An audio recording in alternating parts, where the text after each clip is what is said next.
Times Gujarati ન્યૂઝમાં આપનું હાર્દિક સ્વાગત છે। સમાચારની વાત કરવામાં આવે તો આમોદમાં કપિરાજને વીજ કરંટ લાગતા ઈજાગ્રસ્ત બન્યો।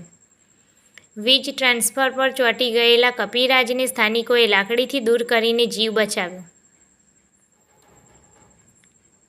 આમોદ 4 રસ્તા ઉપર આવેલા બરફના કારખાના પાસે વીજ ટ્રાન્સફોર્મરના થાંભલા ઉપરના વીજ તારની અડી જતા આજે એક કપિરાજને જોરદાર વીજ કરંટનો ઝટકો લાગ્યો હતો। કપિરાજને પેટના ભાગે કરંટ લાગતા તે ઈજાગ્રસ્ત બન્યો હતો અને તે વીજ તાર ઉપરથી છૂટીને વીજ ટ્રાન્સફર પર પડ્યો। કપિરાજને કરંટ લાગતા જ કણસતો હતો ત્યારે સ્થાનિકોની નજર પડતા તેમણે જીવદયા દાખવી વાંસની મદદથી કપિરાજને નીચે પાડ્યો હતો અને તેનો જીવ બચાવ્યો હતો। ત્યારબાદ કણસતા કપિરાજ ઉપર પાણીનો છંટકાવ કરવામાં આવ્યો હતો અને કપિરાજ સ્વસ્થ થતાં ત્યાંથી દોડીને ભાગી ગયો હતો। રિપોર્ટર શરીફ બાપુ, આમોદ।